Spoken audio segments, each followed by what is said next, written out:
bonjour, bonjour à toute la famille Femmes éveillées. Soyez la bienvenue à l'émission d'aujourd'hui. Le Seigneur est merveilleux.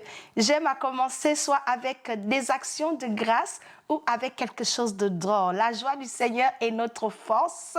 Mon nom, c'est Fifa Marie-Thérèse qui veut dire paix. Je libère la paix de Dieu dans vos cœurs, dans vos maisons, dans vos foyers et sur vos vies. Que vos cœurs ne soient point troublés, recevez la paix de Christ. Alors, si tu nous regardes pour la première fois, s'il te plaît, abonne-toi et sois la bienvenue à l'émission Femmes éveillées et partage nos vidéos à tes contacts. Et n'oublie pas de nous laisser un commentaire. S'il te plaît, dis-nous de là où tu nous regardes. La semaine dernière, je crois qu'on a eu quelqu'un qui nous a regardé d'un pays de Maghreb. J'oublie le pays et j'étais surprise. Je rends des actions de grâce à Dieu pour cela. Aujourd'hui, nous allons aborder un thème qui me tient à cœur. C'est d'ailleurs le thème que je voudrais avoir pour nos temps de jeûne. Nous sommes dans la semaine sainte. C'est la Pâque qui arrive la semaine prochaine. Et nous voulons vraiment nous connecter à la faveur et à la victoire de la Pâque, la résurrection de notre Seigneur Jésus-Christ, dont le ministère des Lions Unis en Christ, toutes les femmes de mon ministère et moi-même, nous allons prendre 3 jours de jeûne, le mardi, mercredi et le jeudi. Nous allons pousser dans la prière. Nous allons nous connecter à la puissance de la résurrection. La Bible déclare que le même esprit qui a ressuscité Jésus-Christ des morts vit en nous. Alléluia. C'est à cet esprit-là qu'on va se connecter afin que les choses qui étaient mortes en nous puissent venir aussi à la vie. Donc, si jamais tu n'as pas pensé à jeûner, s'il te plaît, joins-toi à nous. Aujourd'hui, je vais partager le thème. Je vais nous parler de l'habilité et de la puissance de Dieu à faire avancer. À faire progresser. C'est de cela que nous allons parler. Donc, s'il te plaît, reste jusqu'à la fin de l'émission. Je veux vous raconter quelque chose de drôle qui s'est passé avant de commencer l'émission. Alors, la semaine dernière, pendant l'étude biblique avec mes garçons, on a étudié la parole de Dieu et je voulais ramener vraiment les 10 commandements et je voulais avoir leur interprétation des 10 commandements. Qu'est-ce que ça signifie selon eux? Parce que les 10 commandements, tu n'auras point d'autre Dieu à part moi. C'est le premier commandement. Alors, je pose des questions aux garçons. Qu'est-ce que ça veut dire? Qu'est-ce que ça veut dire selon eux? Et ils expliquent et ils disent qu'on aimera Dieu de tout notre cœur, que Dieu doit être l'essentiel, le premier amour de notre vie. On doit l'aimer de tout nos cœurs, de toute notre force, de toute notre énergie. On doit l'aimer, il doit être prioritaire, qui prend la première place et rien d'autre ne doit venir avant Dieu. Alors mon fils de 6 ans, il a maintenant 6 ans, Philippe Michael, qui est un amour, l'affaire là, ça l'a touché, hein, c'est une révélation, il est resté avec ça. Quand on a fini l'étude biblique, j'ai dit on va prier. Il vient dans mon oreille, il me dit maman, mais pourquoi Dieu a dit ça? Il dit maman, si Dieu est dans la première place, ça veut dire que je ne peux plus t'aimer toi. Pourquoi? J'aime pas le commandement là, it's not good. Pourquoi Dieu veut être le premier? Et toi alors? Je dis, hé, Philippe Michael, c'est comme ça. Moi-même, je suis dedans. Dieu aussi est premier dans ma vie. On est allé dormir. J'amène les enfants à l'école. Lisez la Bible avec vos enfants. Vous n'avez pas idée. Le Seigneur est bon. Alléluia. Je dépose les enfants à l'école. Et là, je fais un câlin pour leur souhaiter bonne journée. Mon fils revient. Il dit, maman, je suis vraiment désolée. Parce que maintenant, je dois aimer Dieu avant toi. Je suis désolée, maman, est-ce que ça va aller? Parce que je ne peux plus t'aimer la première. Parce que Dieu, maintenant, il veut être le premier. C'est ce qu'il a dit. J'ai dit, oui, Mike, je comprends. Ne t'en fais pas pour moi, ça va aller. L'amour que tu as pour moi, là, c'est bon. Mais Dieu doit être le premier. Il m'a dit, mamie, I'm sorry. Maman, je suis vraiment désolée. C'est-à-dire, son cœur était déchiré de savoir que je ne suis plus le centre dans sa vie. Il m'a dit, est-ce que ça va aller? J'ai dit, ça va aller. Par moi-même, j'ai appris à faire Dieu le premier dans ma vie. Ce n'est pas facile. Donc, même pour un enfant de 6 ans, j'ai béni le Seigneur dans la voiture. J'ai dit, Seigneur, merci. Parce que ton Saint-Esprit donne de l'entendement aux enfants. Parce que l'étude biblique qu'on a fait là, il a dormi avec ça, il s'est réveillé. Il dit, hé, je dois m'ajuster. Ma mère doit passer au second plan. Dieu doit être le premier dans ma vie. Je bénis la parole de Dieu, ça m'a fait rigoler et j'ai réalisé que ces petits moments que nous négligeons deux fois, il y a de la puissance dedans. Le Saint-Esprit est capable de parler au cœur des enfants. Et ça l'a vraiment impacté. Et j'ai dit, ben voilà, et c'est tout à fait normal que Dieu ait la première place. On ne discute pas la place de Dieu. Je l'ai dit, dans ton cœur, il y a la place pour tout le monde. Tu dois donner de l'amour à maman, mais Dieu est prioritaire. Je bénis la parole de Dieu, j'ai trouvé ça drôle et j'ai décidé de partager avec vous dans le but de vous encourager à lire la parole de Dieu avec vos enfants. Ayez des cultes de famille. Ayez des cultes de famille. Alléluia. Bon, ce n'est pas l'ordre du jour. On passe aux choses sérieuses. Je vais nous parler, le thème du message d'aujourd'hui, c'est « Le Seigneur te fait avancer ». Mon frère, ma soeur, tu me regardes, je ne sais pas d'où, reçois cette parole. La vision de cette année, le Seigneur nous a dit, c'est une année de porte ouverte. Il a dit, parce que tu as gardé ma parole et que tu n'as pas renié mon nom, j'ai mis devant toi une porte ouverte que personne ne pourra fermer. C'est ça la promesse. Et connecté à cette promesse, le Seigneur m'envoie aujourd'hui de nous dire, et c'est d'ailleurs ça le thème des temps de jeûne que nous allons avoir. Le Seigneur te fait avancer. Et toi, tu vas prier et tu vas dire, Seigneur, fais-moi avancer, avance-moi, pousse-moi quelque part. Avance-moi. Avancer, c'est progresser. C'est un pas vers l'avant. Alléluia. Seigneur, fais-moi avancer. Seigneur, avance-moi. Avance-moi. Fais quelque chose de ma vie. Seigneur, change mon histoire. Seigneur, établis-moi. Progresse-moi. Fais quelque chose dans ma vie. Alléluia. C'est ça la pensée du travail que nous allons avoir. Alors, j'ai tiré ce message, je méditais la parole de Dieu dans ma Bible en anglais et j'ai lu le livre de 1 Samuel chapitre 12 verset 6. Voici ce que ce passage dit en anglais. And Samuel said unto the people, it is the Lord that advanced Moses and Aaron. It is the Lord that advanced Moses and Aaron. And that brought your fathers up out of the land of Egypt. It is the Lord that did that.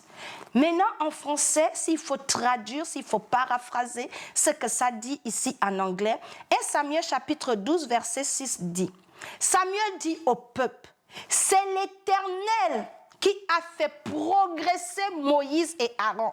C'est Dieu qui les a fait avancer. C'est Dieu qui les a fait progresser. C'est-à-dire, sans Dieu là, ils régressaient. Sans Dieu même, ils n'étaient nulle part. Sans Dieu même, leur vie était façon. Mais c'est Dieu qui les a fait avancer. Quand j'ai vu ça en anglais, j'ai dit, I like it. Samuel rappelait au peuple que, je vous dis peuple Israël, si vous pensez que vous êtes arrivé ou vous êtes là de vous-même, vous vous trompez. C'est Dieu lui-même qui a fait avancer Moïse et Aaron pour qu'ils aient la force de délivrer le peuple de Dieu où ils étaient en captivité en Égypte. C'est grâce à Dieu qu'ils ont eu la puissance de leur sortir de leur captivité. Et aujourd'hui, d'être reconnus parmi les héros de la Bible. Moïse est un héros de la Bible, pas de lui-même. C'est Dieu qui a fait de lui héros de la Bible. C'est Dieu qui a fait d'Aaron même de faire partir comment dirais-je, de la lignée des Lévis. Les Lévis étaient le peuple des sacrificateurs. Sinon, Aaron sans Dieu là, il était sacrificateur à quel moment? Alléluia. Donc c'est ça le but du message d'aujourd'hui. Nous allons regarder ensemble ce que j'essaie d'amener. Quand j'ai lu ça, je dis Seigneur, hey, fais-moi avancer, pousse-moi un peu. Par où je suis là, j'ai besoin que tu me fasses progresser. Alléluia. Donc qu'est-ce qui se passe ici pour mettre en contexte les choses? Nous tous, nous connaissons l'histoire de Moïse. Moïse a grandi en Égypte, dans la famille, comme un roi, dans le palace avec Pharaon. À un moment donné, quand il grandit, il reconnaît que non, je ne suis pas de classe de Pharaon. Mon peuple, c'est les Hébreux. Et pour défendre son peuple, il a assisté à un abus et il a intervenu. Et là, il commet un crime. Il tue quelqu'un et après avoir commis ce meurtre-là, Moïse prend la fuite. Il quitte le palace, il s'est retrouvé au milieu de nulle part. Dieu est bon. Donc quand il s'est retrouvé là-bas, Moïse qui a grandi comme roi, comme fils de roi dans les palaces, se retrouve maintenant égaré, perdu, limité. Il a oublié son rêve, qui était d'être le libérateur du peuple de Dieu. Il se retrouve nulle part. Et là, il se retrouve maintenant en train d'être shepherd en anglais, berger. Et il rencontre Dieu. Il rencontre Dieu. Et Dieu dit, je vais faire des business avec toi. Moïse a donné à Dieu 5 excuses. Il a dit à Dieu, hé, Seigneur, tu t'es trompé des mois que tu vois là. Tu ne peux pas m'utiliser. Il n'y a rien de bon. Parlez là même. Je bègue. Je bégaye d'une manière que, même pour dire bonjour, je fais bonjour. Tu ne peux pas utiliser quelqu'un comme ça pour aller délivrer le peuple. Dieu dit, c'est toi que je vais envoyer en Égypte. Tu vas aller sortir mon peuple de la servitude. Moïse a donné à Dieu 5 excuses. Il a dit à Dieu, hey, si je pars même là-bas, on ne me croira pas. Les gens ne vont pas me croire. C'est dans le livre d'Exode chapitre 4 verset 1 qu'il dit que les gens ne me croiront pas, même si tu m'envoies là. Ils vont me dire, toi, tu es qui même? Tu as même quelle compétence pour venir faire ce que tu fais? Qui t'a envoyé? Excuse 1. Ensuite, il donne encore l'autre excuse à Dieu. Il dit, hey, Seigneur, la vérité même, c'est que personne n'écoutera ma voix. Quand je vais parler là, ils ne vont pas m'écouter, ils ne vont pas me prendre au sérieux. Il faut laisser. Mon cas, c'est un cas perdu. Dieu dit, Moïse, il n'y a pas de problème, tu vas aller. Il dit encore à Dieu, ils diront, l'Éternel n'était point apparu. Moïse dit à Dieu qu'ils vont même douter de moi. Si je leur dis que c'est toi, Dieu, toi-même qui m'as établi pour aller, ils vont me dire que je mens. Ils vont me dire que tu ne m'es point apparu. Ça, c'est dans Exode 4, 1. Exode chapitre 4, vous allez lire. Ensuite, dans l'autre verset, il dit encore, ah Seigneur, je ne suis pas un homme qui a la parole facile. Excuse, Seigneur, je n'ai pas la parole facile, je ne sais pas parler. Je pense que tu t'es trompé de candidat. Il finit encore, il dit à Dieu, ah Seigneur, envoie qui tu voudras, mais pas moi. Parce que où je suis là, la vie m'a fait ça dur. Je n'ai pas l'habilité d'opérer au niveau où tu veux m'amener là. C'est comme ça que Moïse s'est vu. Et nous aussi, il y a des moments dans la vie t'a fait ça dur, que tu finis par douter de tes habilités. Tu te demandes même si Dieu t'a appelé, tu te demandes même si tu as une valeur, tu te demandes même qu'est-ce que tu fais sur la terre, tu te demandes même, c'est-à-dire tu t'exclus parmi les vainqueurs.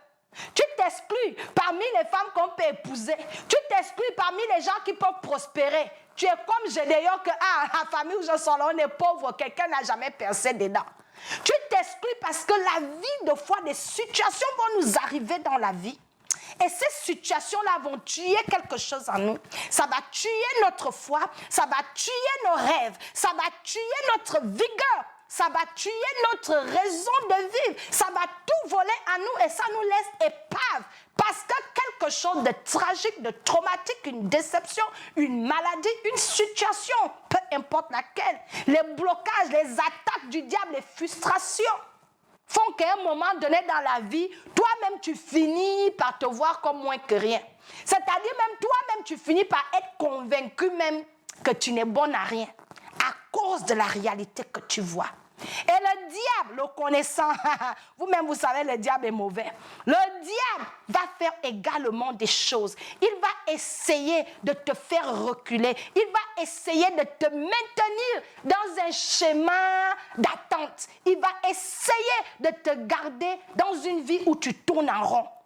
Le diable va t'amener à abandonner tes rêves. Il va te dissuader. Ah, ne crois plus, tu veux faire le business. Tu n'as pas vu le premier business, tu as vu, ça a raté, ça a échoué. Il faut rester là. Tu es quelqu'un, tu es dans la liste de ceux qui ne peuvent pas s'en sortir. Tu n'as pas l'esprit des affaires. Tes affaires ne marchent jamais. Et tu finis par accepter cela. Le diable va te pousser à reculer ou à être dans un statu quo.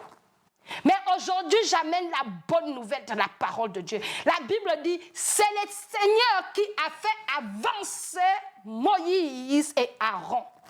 Et je viens te dire aujourd'hui que le Seigneur lui-même, il va te faire avancer. Il va te pousser dans ta destinée. Il va t'aider à progresser. J'ai une dame qui m'a écrit, elle me disait, Fifa, j'ai un problème. Je suis en doctorat, j'ai 27 ans. Depuis 2 ans, quand les examens viennent, je suis malade. Je n'avance plus, je suis bloquée.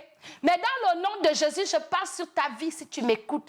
Que le Dieu qui a fait avancer Moïse, qui l'a sorti du statu quo, qui l'a enlevé de l'état de berger qu'il était devenu pour l'établir comme le libérateur du peuple de Dieu, que cette onction te localise aujourd'hui dans le nom de Jésus. Je brise les murs de limitation, les oppositions, les esprits de non-accomplissement qui te poursuivent. Je libère l'onction de Dieu qui fait progresser les hommes dans leur destinée, que cette onction se repose également sur ta vie au nom de Jésus-Christ de Nazareth.